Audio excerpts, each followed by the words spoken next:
has been a long time, like over a month, maybe something like that. I apologize for not getting a video out. Life gets in the way, and it was just like my 2 week update. I think I wasn't feeling well at the time, which I think would have been like 24 weeks, maybe. I don't know. I can't even remember. And then we went on vacation and had a baby shower and got back, and just my son started school. Life got in the way. So I apologize for the delay. But here I am coming back to you from Baby M's nursery.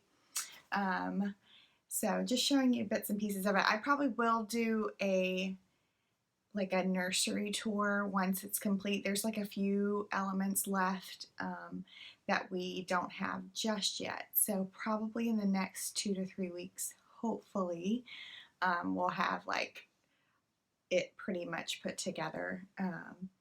So stay tuned for that. But yeah, here I am in his nursery. If you guys can see, it is going to be like a woodland theme. If you follow me on Instagram, I have posted a few pictures here and there of just different elements of his room. But we got our glider the other day, which I really like, off Amazon. And I just figured I'd do a little update from his room. So I am 26 and 6 days pregnant. Tomorrow's week 27. I can't believe how fast this pregnancy is gone. I was just telling my husband last night that with Jackson, things just seem to drag on and on. I don't know if it was because it was my first pregnancy and I didn't know what to expect, or because it was a really tough pregnancy. I just kind of wanted it to be over with. And I don't really feel that way about this one, although things are changing with my symptoms. It just seems like time's gone by really fast. So yeah, 27 weeks. If I haven't mentioned it before, I'm having a scheduled C-section. Right now it's scheduled about a week before his due date, so it's scheduled for December the 15th. He could come earlier than that. I sort of feel like he will, so we'll see. But that means that that's like 12 weeks away, which just blows my mind. I'm like, feel like I'm prepared for him to be here. So there's a little anxiety lately about just getting everything ready. I've been nesting mostly in this room, just feeling like I need to get it all together, like well in advance before he's here.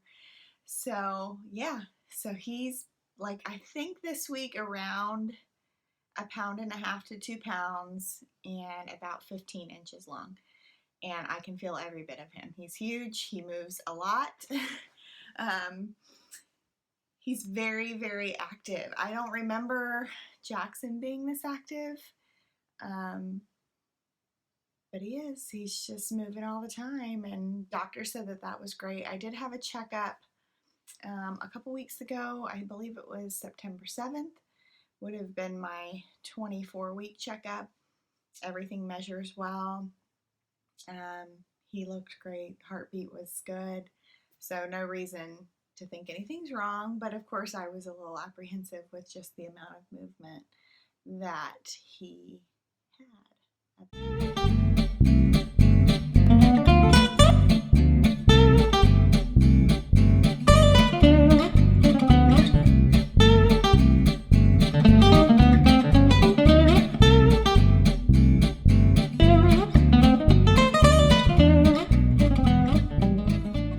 Symptoms the last few weeks, I definitely am starting to slow down a little bit more, which is hard. It's just, I had like a good 9 to 10 weeks of feeling really great, and then all of a sudden it's just like the energy was zapped right out of me. So I don't know if he's just going through a big growth spurt or if it's just normal. I was sort of anticipating sort of starting to feel tired maybe like around week 30 or 32, so I felt like it was a little early. But thankfully I'm in a position where I'm self-employed and I can kind of nap during the day when Jackson's at school, so it works out really well. Probably my biggest symptom complaint is shortness of breath. It has gotten like really, really bad over the last few weeks as well. We live in a 2-story house, but then our garage is sort of in our basement, so technically it's like 3 stories high. So I'm constantly either going from like the yard or garage up to our first floor, and then our first floor up to our second floor and back down, and even just going up one flight of stairs is like literally takes my breath away. So I'm not really a big fan of that, and sometimes it's even just painful for a minute. But again, the nurse said that I shouldn't be too concerned. My blood pressure is still within normal range. It's just a nice little pregnancy side effect. As far as food, I don't really have any necessarily specific cravings. In fact, I'm starting to kind of taper off even just wanting to eat in general. I'm eating obviously because I have to. He needs it. I need it. But I just don't have like this overwhelming desire to eat anything in particular. So I'm just trying to eat what I find, what sounds appealing, hopefully what sounds or looks or is healthy for him and for me. But yeah, otherwise I just am like in this lull where I'm just not super hungry. So over the last few weeks, like I mentioned, we went on vacation. We went down to Georgia, where both of our families live and we're originally from, to visit family, sort of an end of summer trip, since we really didn't go on vacation due to funding IVF. We didn't really get to take a vacation this year, so we got really good plane tickets, affordable to go down there for about a week. We had really a wonderful time, and we had a small baby shower at my parents' home, and I'll insert a few photos, but it was just really nice. We kind of did an open house style baby shower, plus they have a swimming pool, so many of our friends who still live down there who have children brought their kids over to swim, which was really fun. And it was open house style. So basically we just set a range of time. I believe it was like 3 to 7, and you could just kind of come and go as you please. We got a ton of baby stuff there, more than I ever imagined. So it was fun to open. I'll insert photos of that. We let Jackson open a lot of the gifts, and then hauled them all back here. And then we have another baby shower coming up, not this weekend, but next weekend, October 1st. That's our online baby shower that I had mentioned in a previous video. We have been receiving box after box after box for that shower. We've just been putting them in Josh's office aside so that we're going to open them up kind of like on a Facebook Live event. So if any of you are interested in watching that, feel free to message me and I'll add you to there on the Facebook group. So I'm looking forward to that. We're excited that we're able to get a lot of things off of our registry that we need, and it'll help me feel a little bit more prepared that we have everything ready for the baby. And I was curious if anybody has any input, is skipping the infant car seat. So with Jackson, we had the Chico, I can't even remember exactly what line it was. This was about 9 years ago. Chico or Kiko infant carrier stroller travel system. And we really enjoyed it, although it is pricey.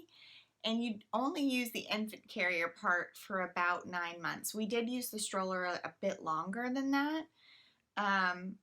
But the infant carrier specifically was only 9 months. So it just seems like a lot of money to spend on a carrier that you only use for a short period of time. Granted, there's a huge convenience factor with an infant carrier. I'm the first one to attest to that. It was great just to like pop him in and out, into the house, in and out, going to the grocery store, going out to eat, all of those kinds of things. However, I recently read online that there are some disadvantages to keeping your baby in an infant carrier outside of the car. So they're really not supposed to sleep in an infant carrier. They're really not supposed to spend a lot of time in there due to like flatness on their head, the back of their head. I guess it can increase the risk of SIDS too. And that basically, this article that I was reading was saying invest in a better convertible car seat, or maybe an all-in-one, a 4-in-1 that you can use much longer than 9 months, and wear your baby. So I kind of am really leaning towards that idea, and just skipping the infant car seat altogether. So I have done a little bit of research. I really like the Kiko KeyFit. I think that's what it's called, or NextFit. I'm sorry, NextFit.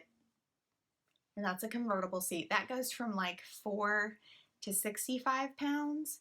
And then the Graco Forever is a 4-in-1 car seat that goes from like 5 to 100 pounds. So that's the one that goes from rear facing for baby, rear facing for toddler, forward facing for preschool or school age.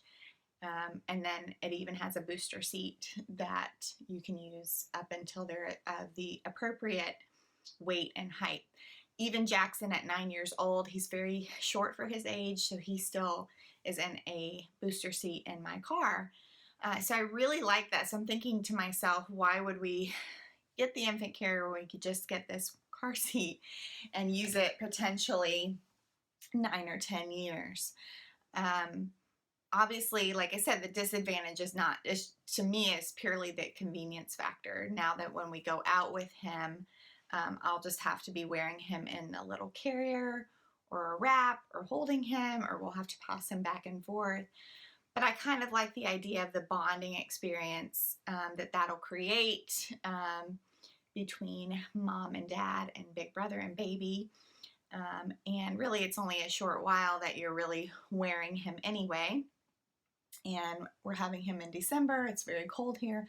I can't imagine that we're going to venture out a whole lot those first few months anyway. So I'm just curious what you guys think about skipping the infant car seat, and if you have any pros or cons. If you've tried it, let me know. That's really it for my update for weeks, gosh, what, 22 to 26? Maybe even longer than that. I don't even know. Thank you guys for continuing to subscribe to my channel, even though I kind of faded off for a little bit. Again, I hope to have a video up in a couple weeks when we do our online baby shower and maybe a nursery reveal. We are going to reveal his name at that shower, so I'll be happy to add that to that video as well. And I'm just going to throw some photos in of kind of what we've been doing in life the last couple weeks while you haven't seen us. So I hope y'all are doing well. Baby dust to anybody who is trying. Those of you who are about to start IVF or in the process of IVF or waiting for your BFP, I'm thinking about you all and praying that everything works out. And